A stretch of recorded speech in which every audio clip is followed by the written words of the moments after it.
이 시간 함께하실 스티브 황보 장로님은 전 라팔마 시장과 오렌지 카운티 시 협의회장 역임 등 정치와 교육계에 다양한 경험을 가지신 분입니다. 네, 이 시간에 스티브 황보 장로님 나오셨습니다. 장로님 안녕하세요. 네, 안녕하세요. 장로님, 지난주 수요일 23일에 네. 공화당 대선 후보 TV 토론회가 있었습니다. 이번 주. 네, 이번 주. 네. 아, 그렇죠. 이번 주죠. 근데 지금 지났으니까 지난이라고 얘기를 표현을 했는데 2024 대선 후보의 가장 큰 구도는 아무래도 바이든과 트럼프지만 그래도 저희가 그 공화당 후보에 대해서 좀 눈여겨봐야 될 부분들이 좀 있을 것 같아요. 그래서 오늘 그 공화당 후보들 TV 토론에 나왔던 분들 잠깐 얘기해 주시면 좋을 것 같고요. 또 오늘 방송의 제목처럼 크리스천 관점에서 앞으로의 대선 구도도 저희가 한번 눈여겨봐야 될 것 같습니다. 네. 아마 지난 2년 반 동안 이 방송을 꾸준히 들어오신 분들은 그 내년의 선거가 그리고 매번의 선거가 왜 우리 크리스천들에게 중요한지에 대해서는 아마 이해를 하실 테고 네. 아마 처음 들으시는 분들은 왜 복음방송에서 이런 방송을 하지 이런 내용의 방송을 하지라고 이제 의문점을 가지시는 분도 계실 텐데 참 그 작년 선거도 중요했지만은 내년에 있는 대선을 포함한 선거가 굉장히 중요합니다. 우리 크리스천들의 관점에서. 왜냐하면은 방송 때마다 제가 말씀을 드리지만은 그 지금 이 미국이 굉장한 기로에 서 있기 때문에 특히 네. 이제 그 미국의 과거의 그 건국자들이 그 우리 미국에 깔아놓은 이런 그 기독교적인 그런 가치관과 그런 이제 이 내용을 가지고 세운 나라에서 지금 한 정당은 지금 집권을 한 정당에서는 이제 그 반대로 그 나라를 끌고 가기를 원하기 때문에 네. 우리 자녀를 위해서도 또 우리의 신앙의 자유를 지키기 위해서도 또 우리의 표현의 자유를 지키고 우리가 하나님께서 이 미국 헌법에 나와 있는 대로 이 삶에 대한 여러 가지 자유에 대한 그것을 지키기 위해서도 굉장히 중요한 선거다. 왜냐하면은 양쪽 진영이 굉장히 달라졌기 때문에 과거와 같이 단순한 보수와 진보의 대결이 아니고 네. 좌와 우의 대결이기 때문에 여러분 보수와 진보와 좌와 우는 매우 다른 개념입니다.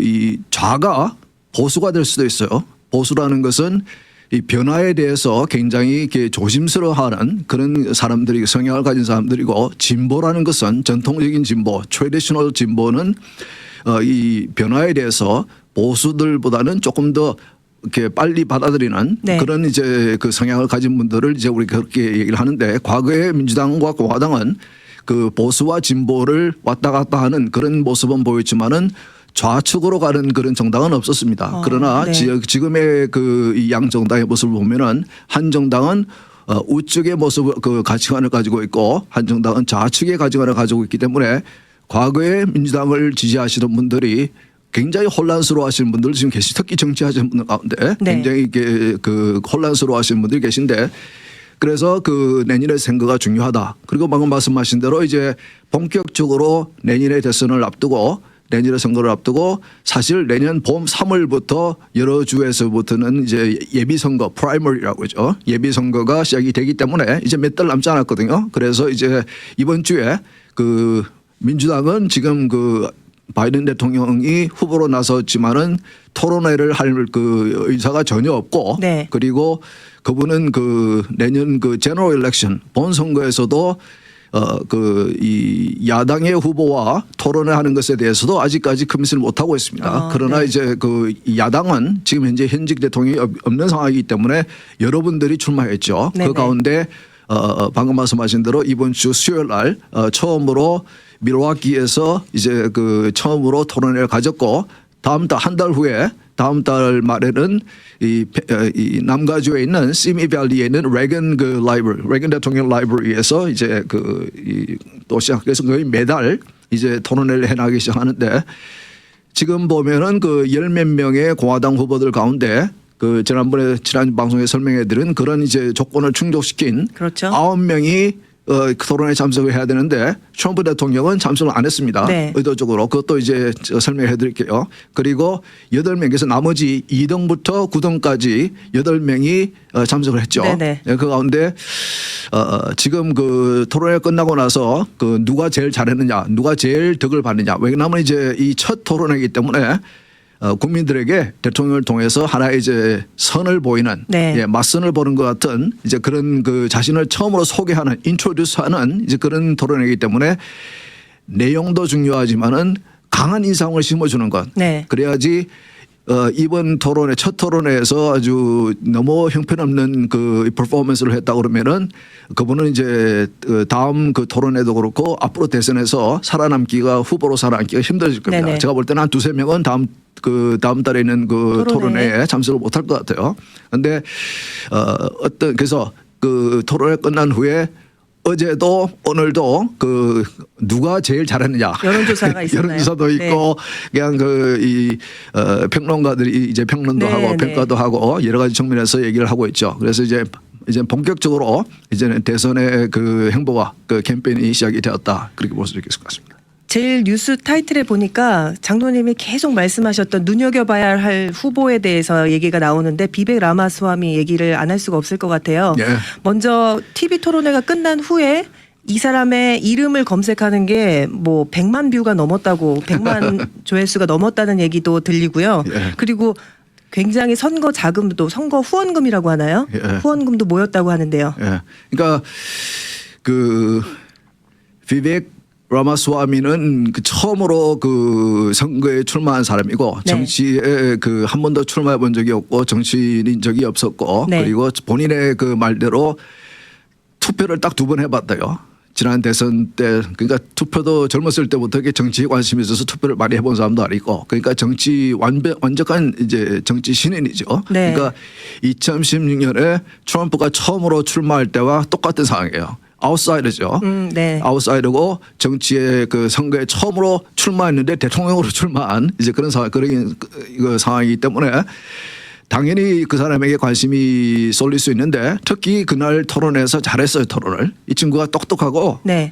물론 나이가 이제 38살밖에 안 됐지만은 그러나 똑똑하고 말을 아주 잘해요. 그리고 처음 토론 대통령 그 후보 토론에 참석한 사람치고는 아주 잘했습니다. 그래서 관심을 집중적으로 받았죠. 네.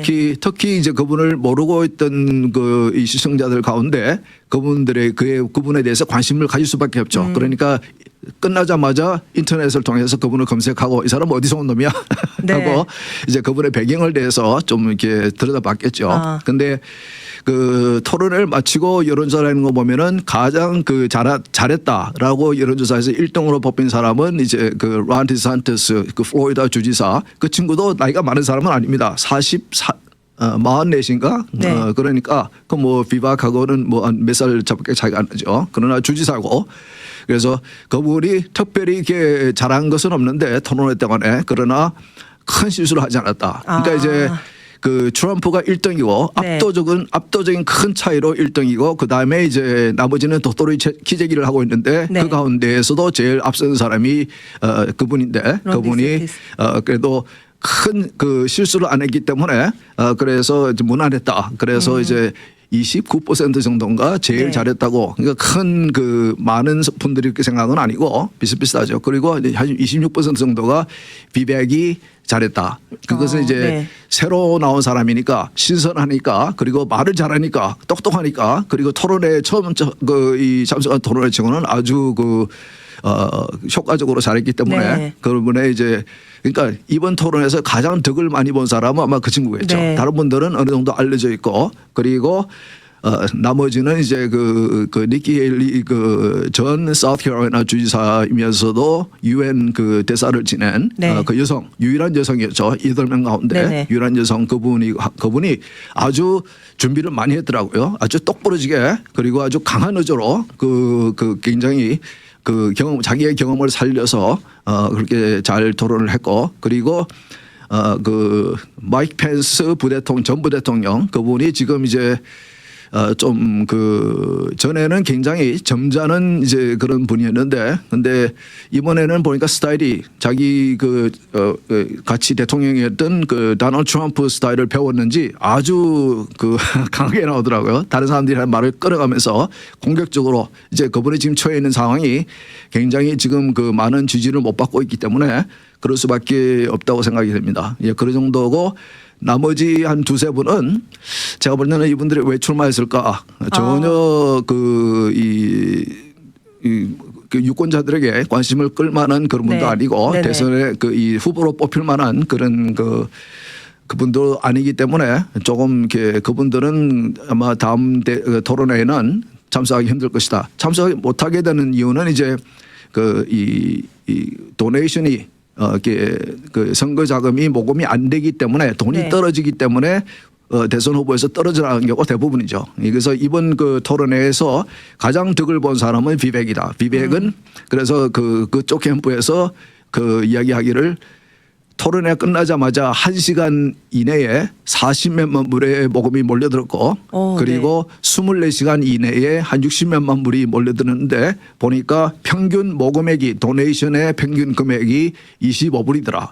이것은 이제 굉장히 의미가 있습니다. 네. 이것은 굉장히 바람직한 것이죠. 왜냐하면은 많은 사람들이 이게 물론 이제 정치에게도 이제 큰 손이 있죠. 돈이 많은 네. 부자들 가운데에서도 정치에 관심이 많아서 큰 액수의 이 돈을 각 후보들에게 이제 지원해 주는 경우도 있고 혹은 이제 이 유니언 이 뭡니까 노조 같은 경우 네. 큰 노조 같은 경우 특히 이제 공무원 노조 같은 경우 선생 노조 같은 그런 노조에서 굉장히 많은 이제 돈을 지원해 주고 그러는데 일반 국민들에게 소액의 이 모금액을 한 60만 불 잡고도 한 25불 정도면은 한 2만 5천 명 정도 되는 액수거든요. 숫자거든요. 그렇게 받는 것은 본인도 그 인트레스트 급여라고 그러죠. 그런 돈 많은 정치 자금을 내는 그런 분들한테 관심을 받는 거는 난 부담스럽다. 싫다. 나는 그 일반 유권자들에게서 적은 액수라도 5불, 10불, 20불, 25불이라도 그렇게 받는 것이 지지를 받는 것이 나는 더 바람직하다는 것을 원한다. 이제 그런 식으로 네. 했죠. 그래서 그런 의미에서 상당히 그 유권자들에게 그 젊고 신선함을 상당히 잘 어필을 한 것 같아요. 네. 상당히 처음 이 정치 토론회에 그것도 대통령 토론회에 네. 후보 토론회에 참석한 사람치고는 굉장히 아주 잘했기 때문에 네. 그래서 제일 많은 관심을 받은 것 같습니다.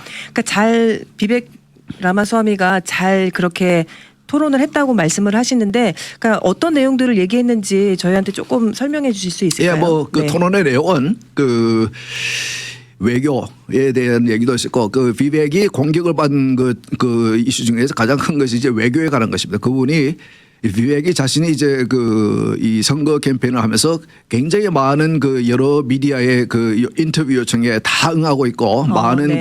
이 통로를 통해서 자신을 알리고 있는데 그런 많은 발언을 하는 과정에서 과거에 이스라엘 그리고 중국 그리고 러시아 우크라이나 이런 지금 현재 외교적으로 큰 그렇죠. 이슈가 되고 네. 있는 이런 이슈들에 대해서 과거에 미국이 전통적으로 가지고 있던 그런 입장을 떠난 그런 발언을 많이 한 것에 대해서 이제 좀 정치적으로 외교에 대한 경험이 많은 펜스라든지 네. 헤일리라든지 그런 분들에게서 집중적으로 공격을 받았어요. 네. 받으면서 니키 헬리 같은 경우는 바로 밑에 서 있었는데 너의 이 정치에 관한 무지식함이 경험이 없음이 확실하게 보인다라고 이제 공격을 받았죠. 네. 그렇게 그런 이제 외교 문제. 그러니까 왜 우크라이나에 지금 이제 미국이 계속 무기 지원하고 70 빌리언인가 80 빌리언 굉장히 네네. 큰 액수를 지금 계속 지원해주고 네. 있거든요. 그것에 대해서 지금 미국 내에서도 문제가 많은데 이 노숙자들이 늘어가고 불법 체류자들이 지금 뉴욕 같은 경우는 길바닥에서 자고 네. 있고 지금 난리 아닙니까? 뉴욕시 같은 경우는 하루에 2천만 불이 필요하다. 우리 불법으로 건너오신 분들을 케어하기 위해서 그런 식으로 정부 연방 정부에 당신들이 국경을 해놨으니까 돈을 달라 그렇게 이제 요구를 하고 있고 국내에서도 굉장히 돈을 써야 될 곳이 많은데 국경에 담을 쌓아야 되고 그런데 왜 그렇게 우크라이나 전쟁이 돈을 많이 그 이슈에 대해서 이제 많은 논쟁이 있었고 그리고 경제에 대해서 네. 이제 당연히 바이든 현 정부에 대해서 공격하는 것은 이제 경제 문제죠. 인플레이션과 경제 문제에 대해서도 이제 이슈가 있었고 그리고 우리 크리스천들이 또 유심히 봐야 되는 것은 이제 낙태 문제에 있어서도 지금 이제 큰 이슈가 있었습니다. 네, 맞습니다. 예, 낙태 이슈에 대해서 조금 이제 네. 얘기를 더 하면은 지금 내년 대선을 앞두고 대선만 있는 것이 아니고 내년에 연방 상원 하원 별의별 선거가 다 있죠. 모든 선거가 있는데 민주당 측의 선거 전략가들이 내년 대선에서 민주당의 필수 전략으로 내세우는 이슈가 지금 낙태입니다. 그분들은 얘기하기는 우리가 작년 중간선거 때에 낙태 이슈 가지고 우리가 참 재미를 봤는데 내년 대선에도 우리가 낙태 이슈를 가지고 우리가 선거를 치르면은 우리는 그 필승할 수 있을 것이라라고 이제 선거 그 민주당 측의 선거 전략가들이 그렇게 얘기를 하고 있습니다. 그래서 공화당 쪽에서 사실은 골치죠. 이것을 어떻게 우리가 이 낙태 이슈를 잘 방어를 하느냐. 네. 이것에 대해서 이제 그 몇 가지 특히 니키 헬리가 여성으로서 유일한 여성 후보로서 굉장히 그 좀 독특한 그 낙태에 대한 그런 이제 얘기를 했는데 크게 보면은 이렇습니다. 양 정당의 낙태에 대한 이슈는 민주당은 절대로 태에 대한 이야기는 절대로 안 합니다. 그리고 그 태의 생명에 대해서도 절대 언급을 안 합니다. 물어봐도 대답을 안 합니다. 그 사람들은 그러면 이 임신 기간 동안에 언제 이후부터는 낙태를 하지 않으면 되느냐, 안 해야 되느냐라고 질문해도 절대 답을 하지 않습니다. 그분들은 유일하게 민주당은 유일하게 여성의 선택의 권리. 그러니까 태아는 유권자가 아니죠. 또 생명이 아니고. 유권자가 아니죠. 네. 뭐 생명이 아니라 그러면 또 불리하니까 아예 말을 안 해요. 태아 그분들 그 낙태에 대한 전략은 태아를 완전히 무시하고 그러니까 이제 실제로는 우리가 캘리포니아에서 보고 있지만은 낙태를 임신 그 출산 바로 직전까지도 낙태를 허락하는 그런 법을 만들고 있지 않습니까? 네. 그 캘리포니아뿐만 아니고 몇 가지 이제 몇 개 그 민주당이 장악을 하고 있는 주들에서는 그런 법을 계속해서 만들고 있는데 그러나 그들에게 그러면은 이게 일부 공화당이 주도하고 있는 이제 주들에게서는 주법으로 6주 이후에 그러니까 임신이 된 후에 6주 이후부터는 낙태 금지 혹은 15주 이후에는 낙태 금지 혹은 뭐 이런 식으로 이제 정하고 있는데 네. 가능하면은 그 태아의 생명, 태아에 중점을 두고 있죠. 태아에 중점을 두고 그 생명, 그 태아도 생명이기 때문에 태어나지 않은 unborn child, unborn human being 태어나지 않았지 생명이고 인간이기 때문에 그 생명을 보호해야 된다는 입장을 가지고 있고 네. 그러니까 태아의 생명에 그 초점을 맞추고 있고 네. 민주당은 여성의 그 선택의 권리 그것에만 초점을 가지고 있는 거예요. 네. 그래서 이 니키 헤일리가 이 낙태에 대해서 어제 그 수요일 날 그 토론회 가운데 이런 말을 했어요. 자, 우리가 공화당이 나도 개인적으로는 이 낙태를 적극적으로 반대하는 사람이다. 입장을 가지고 있다. 그러나 정치적으로 볼 때에 참 우리가 좀 한번 전략을 짜볼 필요가 있다. 우리가 이렇게 이 낙태 이슈 때문에 지난 선거 때에도 더 크게 이길 수 있었는데 조금 이제 덜 이긴 이제 그런 면도 있었고 좀 이렇게 그래서 조금 현실적으로 특히 이 토론회 동안에 낙태에 대해서 이슈가 된 것이 뭐냐면은 연방 차원에서 낙태를 금하는 법을 만들어야 되느냐 안 해야 되느냐에 대한 이슈였거든요. 그러니까 지금 현재는 여러분 아신 대로 지난 작년 6월 달에 대법원이 1973년도에 낙태를 허락한 그 판결을 뒤집었다는 것은 연방 차원에서는 낙태라는 입장이 없고 각 주에 이거는 연방 정신에 따라서 각 주에게 이 낙태에 관한 결정을 하도록 다시 돌려준 것이거든요. 그것에 대해서 일부 그러니까 마이크 펜스 같은 이 마이크 펜스는 그날 토론에도 자꾸 이제 크리스천들에게 어필하려고 하는 자기가 크리스천인 것을 갖고 강조하는 이제 그런 성경 구절도 이제 언급하면서 그렇게 이제 얘기하는데 그분은 그런 법 같은 경우는 연방법으로 낙태를 금하는 법을 우리는 만들어야 된다. 이제 그렇게 주장하고 있고 니키 헬리 같은 경우는 나는 낙태를 반대하지만은 그러나 현실적으로 연방 차원에서 낙태 금지법을 만들기 위해서는 연방 상원의 60% 이상의 찬성이 있어야 되는데 그건 현실적으로 불가능하지 않느냐. 그렇죠. 그러니까 낙태 이제 임신 이후 15주까지는 모르겠지만은 그러나 낙태를 완전히 금하는 그런 그리고 낙태를 하는 여성을 이렇게 감옥에 처벌을 한다든지 이런 것도 너무 심하지 않느냐. 그러면서 이렇게 좀 우리가 현실적인 필요가 있다. 우리가 다 여기 서 있는 사람들이 토론회에 참석한 사람들이 다 낙태를 반대하고 있지만은 그러나 정치적인 의미에서 지금 현재 미국의 국민들의 상황을 우리가 감안을 할 때에 좀 낙태 그러니까 임신 15주 이후에 낙태를 그만다든지 그렇지 않으면은 연방 차원에서는 낙태에 관련한 법을 만들지 않는다든지 그런 식으로 좀 현실적인 그리고 낙태를 하는 여성에 대해서도 처벌하는 법으로 처벌하는 그런 가혹한 것은 조금 우리가 좀 너무하지 않느냐. 예, 물론 이제 정치적으로 볼 때 선거에 출마한 사람의 입장에서도 그것이 좀 그런 말을 하기가 쉽지가 않죠. 네. 예, 다들 모든 사람이 국민들이 다 크리스천인 것도 아니고 그것을 그러면서 또 그분이 주장한 것이 하나가 우리는 그 adoption 이거 뭐라고 합니까? 아이를 이렇게 입양하는 것, 네네. 입양에 대해서도 적극적으로 우리는 그 홍보를 하고 그것을 이제 이렇게 권장하는 그런 입장을 가져야 된다. 그러니까 이제 민주당과 공화당의 낙태에 대한 입장의 차이가 그것입니다. 네. 그러니까 이제 민주당이 그런 입장을 가지는 이유는 전적으로 정치적인 이유 때문에 그런 것이죠. 국민들이 특히 자꾸 이제 이민들이 많아지면서 크리스천이 아닌 국민들이 늘어나고 있고 네. 그리고 이제 생명에 대한 존엄성? 그렇죠. 생명에 대한 그런 생각이 네. 우리 크리스천과 같지 않은 분들이 많이 계시기 때문에 그런 면에서 본인들도 알죠. 본인들도 정치인이면서도 낙태를 찬성하면서도 그 생명이 그 태아가 생명인 것을 아는 사람들도 많이 있죠. 그러나 정치적인 이유 때문에 그런 식으로 절대로 태아에 대해서 생명에 대해서 이 미국 헌법에서는 이 살 권리, 살 자유에 대해서도 그것에 대해서도 보장을 하고 있음에도 그것은 전혀 언급을 하지 않고 여성의 권리, 왜냐하면 그분들은 여성의 표를 얻기를 원하거든요. 나는 여러분의 편입니다. 이제 이런 이제 어필을 하기 위해서 그런 거죠. 네. 예, 근데 예, 말씀하세요.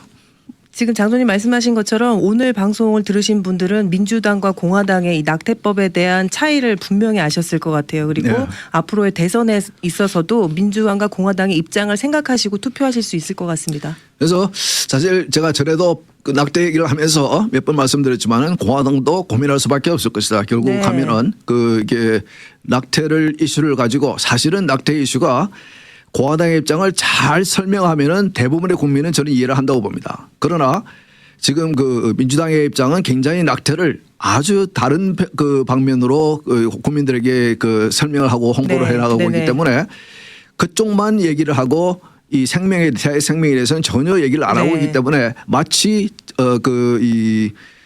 민주당은 여성을 위한 여성의 편을 드는 그래서 여성 후보 유권자들이요 당신들은 민주당을 찍을 수밖에 없는 사람들입니다라는 이제 메시지를 주는 것이죠. 그러니까 과거에 그 바이든 대통령 후보 시절에 흑인 그 유권자와 대화하면서 당신 흑인에서 나 지지 않아? 당신 흑인 아니야라는 말을 이제 뻔뻔하게 한 것 같이 민주당은 지금 그 선거에서 이기기 위해서 꼭 필요한 표는 여성표 그리고 LGBTQ의 커뮤니티 그리고 Black Americans 흑인들 유권자들 그분들의 압도적인 지지를 받아야만 사실 이 대선은 많은 3억이 넘는 그 미국의 국민들이 있지만은 대부분의 주들은 이미 공화당 민주당이 다 정해져 있고 불과 몇 개의 주에서 최소한 근소한 차이로만 이길 수만 있으면은 대권을 가지는 거예요.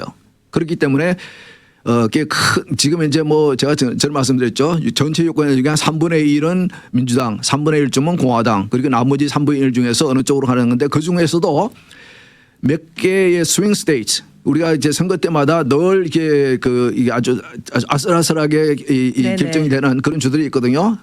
늘 같아요. 그 주들 가운데 적은 숫자로 차는 늘 이게 성패가 결정이 되기 때문에 그들의 그 표들만 확보를 하면은 이제 대선을 이기는 것이 사실은 생각해보면 간단해요.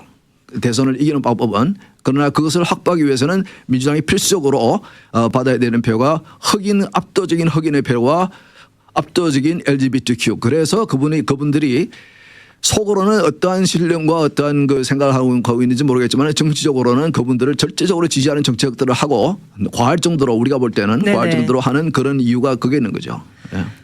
장로님 하신 말씀들 중에 보면은 그러니까 이런 이야기들이 너무 시끄럽고 또 아니면 또 피로감을 많이 느끼니까 오히려 이런 투표회나 아니면 정치에서 그냥 아예 손을 떼는 유권자들도 계실 수 있을 것 같습니다. 그래서 전 보건방송에서 이런 방송을 하면서 제가 매일 매주 금요일 오후에 이제 방송하러 운전하러 오면서 이제 기도를 하면서 오는데 근데 보건방송에서 보면서 아니 나는 지금 바이든 대통령도 싫고 트럼프도 싫고 그놈이 네네. 그놈 아니야. 둘 다 형편없고 사생활 봐도 형편없고 네. 나 정말 세상 일은 시끄럽고 나는 관심 없어. 그래서 나는 영적인 일에만 관심을 가질 것이야. 그래서 이제 그러나 우리 성경은 우리가 분명히 가르치십니다.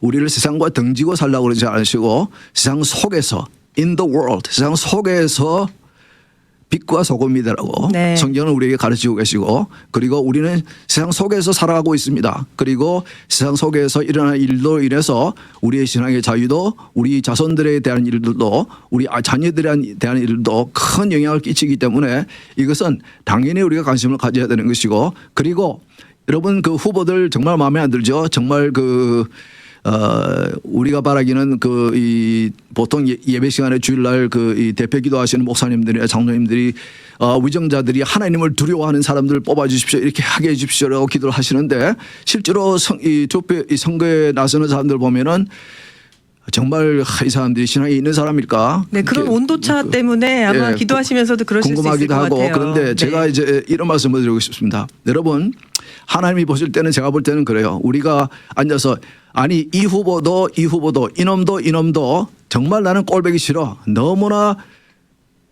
정말 이 성경적인 입장에서 볼 때에 참 형편없는 후보들이라고 생각할 수 있지만은 저는 그것은 교만이 아닐까라는 생각도 듭니다. 나도 죄인인데 예수님이 볼 때에 하나님 볼 때에 우리는 그 사람들이나 그 후보들이나 나도 하나님 보실 때에는 예수 그리스도가 필요한 구원이 필요한 똑같은 죄인인데 죄인끼리 너도 이런 그런 식으로 대통령을 판단한 것은 조금 후보로 판단한 것은 우리가 조금 생각해 볼 필요가 있다. 조금 좀 교만이 아닐까 이제 그런 생각도 들고 또 현실적으로 볼 때도 제가 그랬죠.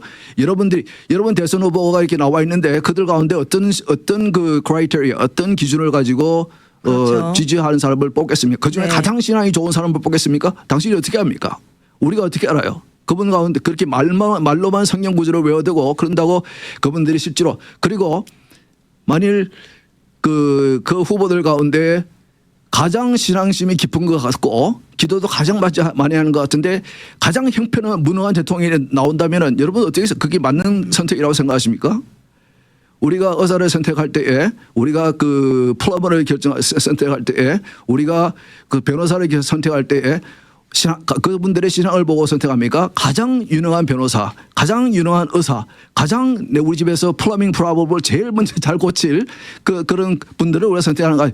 대통령을 뽑을 때는 하나님께서 대통령으로서 할 수 있는 권한을 이 임무를 주신 것에 대해서 가장 잘할 수 있는 사람 그리고 우리의 신앙의 자유와 우리의 가치관을 성경적 가치관 그러니까 우리 미국의 근본적인 가치관이죠. 건국자들의 가치관 그것을 지켜낼 수 있는 사람 그런 사람을 선택해야 되는 것이 아닌가. 그런 것을 우리가 기준으로 삼아야 되는 것이 아닌가. 제가 볼 때는 분명합니다. 나는 둘 다 인간적으로 볼 때는 트럼프나 바이든이나 그럼이에요. 그러나 저는 트럼프 대통령 4년 동안 대통령으로서 하면서 하는 정책들을 봤고 바이든 대통령이 지난 2년 반 동안 대통령으로 있으면서 쓴 정책을 제가 봤기 때문에 이 두 분이 또다시 이 마지막에 후보가 되어서 내년 11월 선거에 대통령 후보로 출마한다면은 저는 분명히 트럼프에게 투표를 할 겁니다. 제가 트럼프를 좋아해서가 아니고 그분들의 정책을 봤기 때문에 나의 신앙을 공격하는 둘 중에 한 분은 나의 신앙의 자유를 공격했고 또 한 분은 나의 신앙의 자유를 지켜주기 위해서 노력했고 또 한 분은 아이들을 낙태를 해야 된다고 주장하고 있고 생명을 죽여야 된다고 주장하고 있고 또 한 분은 생명을 살리기 위해서 그래도 노력을 해준 그런 정책을 썼기 때문에 저기는 그런 기준을 가지고 과거에도 한국에서도 대통령도 장로 대통령도 나오고 그랬는데 여러분들 기독교에서 우리가 이 크리스천이니까 이분을 대통령으로 만듭시다. 그래서 성공한 경우가 있습니까? 이런 얘기는 앞으로 대선이 좀 많은 시간이 남아있기 때문에 매우 중요한 이슈기도 하고 그래서 계속해서 우리가 해나가야 할 그런 얘기일 것 같습니다. 네, 다음 주에도 이 얘기 계속 안 할 수 없을 것 같은데요. 다음 주에도 장로님 저희 같은 시간에 만나서 또 미국을 제대로 한번 읽어보도록 하겠습니다. 네. 감사합니다. 예, 좋은 주말 되십시오. 미주 복음 방송은 예수님만 전해요.